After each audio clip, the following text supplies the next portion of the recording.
Over in the pages of DC Comics Wonder Woman and Lazarus Planet Revenge of the Gods titles, we've seen Wonder Woman take on a war against Hera and a select group of gods over from the Pantheon in the DC universe. And Diana is not embarking on her war with the gods alone.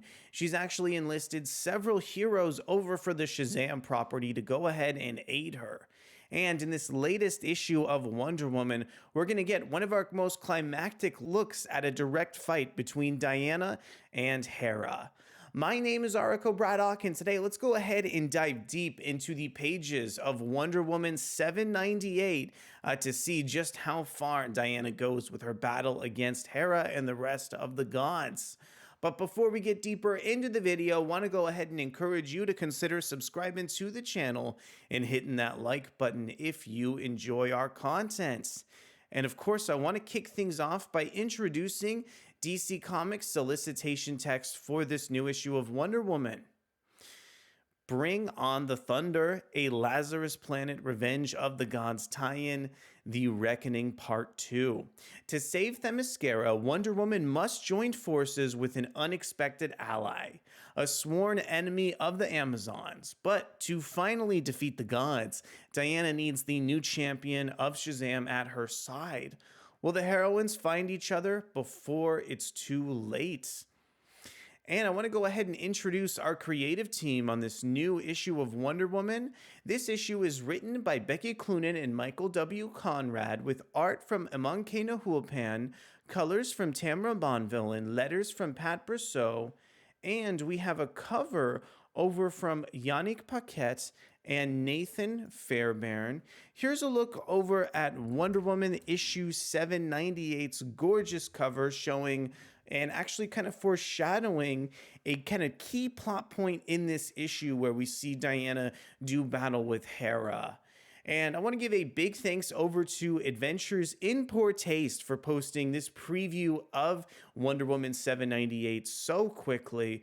Love some of these variant covers for the issue. And here's a look at some of the interiors for the story. Really loved Amancay Nahuelpan's work across this tale. There are so many characters from both the Shazam and Wonder Woman properties, and really think kind of the visual direction that Nahuelpan lent to this issue is just so bold and kind of breathtaking on certain pages. Love how the kind of page composition of this shows Wonder Woman sort of bleeding outside of the panel into the rest of the page.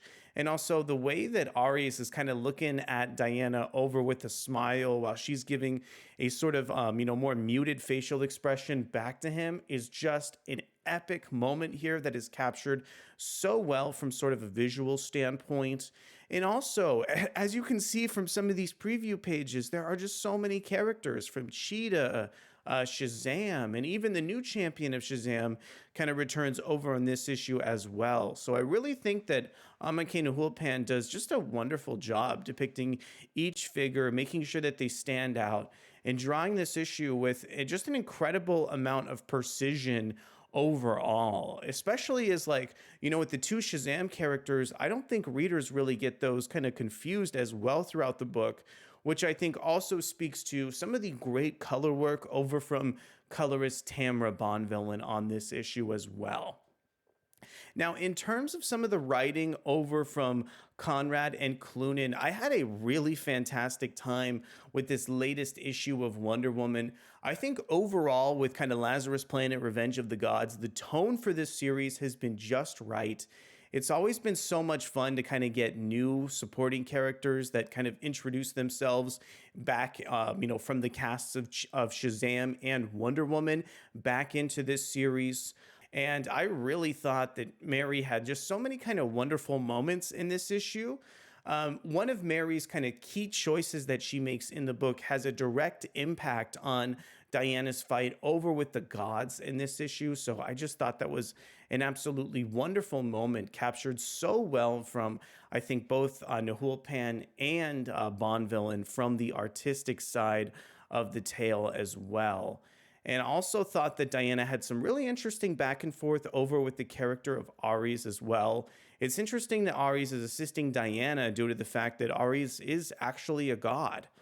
And also, it's interesting to see kind of some of the cast members that have been assembled to take on God characters in the issue. Now, in this tale, we get a really kind of climactic battle between Diana and Hera. And one of the things that I just think is captured so well in this particular issue as well is this kind of fight scene, because we finally get to make good on all those moments where we had, kind of Shazam in a jail cell and Wonder Woman also trapped by the gods as well. So finally getting that big, bold battle between Diana and Hera, I think, was absolutely a cathartic moment. One thing I liked about the writing was while these characters were in sort of a huge fight, we also got to see a little bit more of their back and forth in the issue. Because I think at the end of the day, Hera really thinks that she's kind of correct over in this series, as does Diana. So watching their kind of difference of opinion actually kind of shake out over on the comic book page was just a super interesting way to go ahead and wrap up the story. And again, I know I've kind of said it once, and I'm actually going to say it in just a few moments here, but I love how Mary Bromfeld is kind of center over to this story. I was a little bit worried that Billy Batson was going to take center stage over in this comic book series, and we would have never gotten, some great moments with Mary again. But thankfully, my fears have been put to rest here, and very, very kind of cool to see the final status quo where they leave off for Mary. Great to see Diana take on Hera in such like a climactic sense. And also, I think that the kind of tone from the main Lazarus Planet Revenge of the Gods series is kept intact here and just is really excellent to read. Let's go ahead and talk about the second story in the collection. This one is called A Champion's Heart, Part 2, written by Josie Campbell, featuring art from Caitlin Yarsky, colors from Jordie Bellaire, and letters from Clayton Cowles.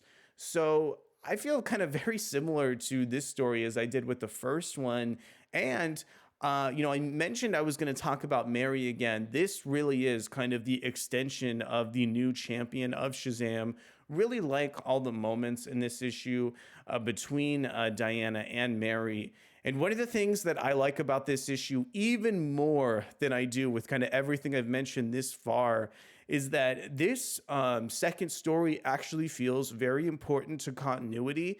In some of these kind of Wonder Woman and Lazarus Planet Revenge of the Gods issues, we've just gotten essentially kind of Themyscira and the Amazons fighting back against, some of the undead people approaching over on Amazon, over from the gods. So finally getting a story that introduces a character and actually kind of brings them forward a little bit and takes on some different plot threads is absolutely what we needed here.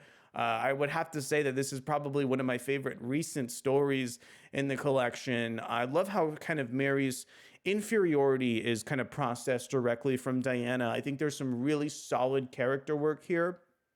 Over from the art from Caitlin Yarsky, I definitely don't think it's perfect. I think I have a couple issues with it. First of all, I wish the artwork was a little bit more detailed. Secondly, I did think that some of the likeness over from Gal Gadot that Yarsky draws for Wonder Woman is just a little bit distracting, honestly, and not quite how I see this character or how some other artists draw the character. Basically, I think that the kind of paging, the panel composition could be fixed and that some of the characters could be posed a little bit better. But I do think that Yarsky does a really good job capturing the emotion from these characters and really kind of introducing that beautiful and bright tone that I think some of Josie Campbell's writing is trying to go ahead and get across in the issue. So at the end of the day, I am incredibly happy with Wonder Woman 798. I think Lazarus Planet Revenge of the Gods has had this really fantastic and bright tone that I think had like initially originated in some of the Lazarus Planet one-shots. And just the way that this book keeps kind of folding new elements of kind of Shazam and Wonder Woman continuity are fascinating. I really think that the second story does a really fantastic job, like basically combining both of those continuity aspects to give you a really fascinating kind of fusion of, both these properties. So really appreciate all of the work that Michael Conrad, Becky Cloonan, G. Willow Wilson is doing in the main book, Josie Campbell's doing in kind of the side tale. It really feels like all of this is kind of working together in order to produce something really, really fascinating. I want to know from you, what are some of your thoughts over from this kind of fusion of Wonder Woman and Shazam? Are you enjoying Lazarus Planet Revenge of the Gods? And what do you want to go ahead and see me cover next? Well, thank you guys so much for coming to check out the video. We will be back for everything Lazarus Planet related and to go ahead and talk about future issues of Wonder Woman. Thank you guys so much, and I'll see you soon.